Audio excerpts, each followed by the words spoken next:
The French always claimed that Africa needed them, but today the truth is clear for all to see. It is France that needs our resources, our land, our uranium to survive. Africa does not depend on them.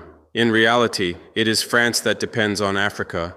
What happens when the very fuel that powers France's cities, factories, and trains is suddenly cut off? Not by accident, not by war, but by the very nations it once ruled.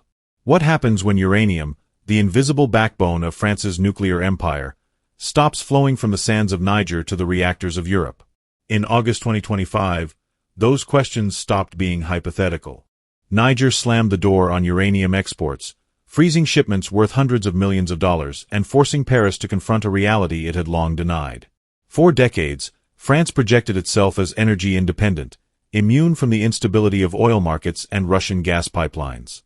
But in one stroke, a country dismissed as poor and peripheral revealed that even Europe's second-largest economy could be brought to its knees. The shock wave. The announcement struck Paris like a thunderclap. Niger's military government declared all contracts with France null and void.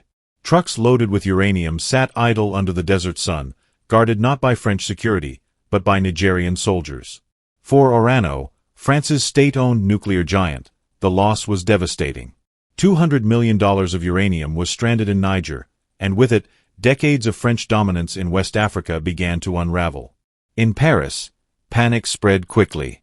The Élysée Palace held emergency meetings late into the night. Newspapers warned of an energy crisis that could rival the 1973 oil embargo, when OPEC punished the West and sent fuel prices soaring. Commentators whispered the unthinkable. Could France's entire model of energy independence collapse over a single African supply line? The illusion of independence. For years, France boasted that its nuclear reactors insulated it from energy blackmail. Unlike Germany, it didn't fear Moscow's pipelines. Unlike Italy, it didn't worry about Middle Eastern oil wars. Nuclear power was Paris's proud shield of sovereignty. But the uranium cutoff revealed the uncomfortable truth. That shield was built on African soil. Nearly one-fifth of France's uranium came from Niger, a nation left impoverished even as its deserts powered French cities. French officials spoke of diversification, of contracts with Canada and Kazakhstan, but the reality was clear. Without Niger, the myth of independence collapsed. The roots of this dependency go back to the 1970s, when the oil crisis pushed France to double down on nuclear energy. But uranium does not exist in France in any meaningful quantity. Instead, Paris turned to its former colonies. For decades, Niger mined the ore while French companies extracted wealth on terms written in Paris. Towns near the mines remained poor, workers inhaled radioactive dust, and Niger's people saw little benefit. France enjoyed cheap, stable power, while Niger carried the costs. This arrangement was never hidden from leaders in Niamey. Resentment simmered for years. But only when French troops were expelled in 2023 did Niger gain the leverage to act. And when it did, the result was explosive. France buys time. So why didn't France collapse immediately? After all, nearly 3/4 of its electricity comes from nuclear plants. Shouldn't the lights in Paris have gone dark the moment Niger pulled the plug? The answer lies in preparation. Careful, quiet, and largely hidden from public view. For years, French energy strategists knew that political instability in the Sahel could one day threaten their most important supply line. Though Paris publicly downplayed its dependence on Niger, behind closed doors it was already planning for the worst. Strategic uranium stockpiles were quietly built up, stored in secure facilities, rarely mentioned in the media or by politicians. These reserves gave France a buffer, enough to keep its reactors humming for months even if shipments suddenly stopped. Beyond stockpiles, France had also worked to diversify. Costly contracts were signed with Kazakhstan, Uzbekistan, Canada, and Australia. Each of these suppliers came with its own challenges: higher prices, longer transport routes, and complicated geopolitics, but together they provided France with an insurance policy. When Niger slammed its doors, these backup arrangements were activated at once. The plan worked, at least in the short term. Paris stayed lit. Trains glided across the countryside. Factories continued production. On the surface, life appeared unchanged. Yet beneath this calm, the reality was far less reassuring. Every ton of uranium shipped from Central Asia or North America was more expensive than the one once hauled from Niger's desert. Transporting uranium across continents was slower and far costlier, eroding the economic advantages that had long made France's nuclear model so attractive. Even worse, these new supply chains carried political risks. Kazakhstan, one of the world's largest uranium producers, remains closely tied to Russia, raising uncomfortable questions about long-term reliability. Uzbekistan's uranium industry is still young and vulnerable to instability. Canada is dependable but expensive, its uranium priced far above the African rates that once kept French electricity cheap. Each alternative kept the lights on, but at a rising cost. And so, electricity prices began to creep upward. What had long been sold to French citizens as the ultimate model of affordability and self-reliance, cheap nuclear power, now looked fragile. Industries braced for higher bills, and households faced warnings of potential hikes.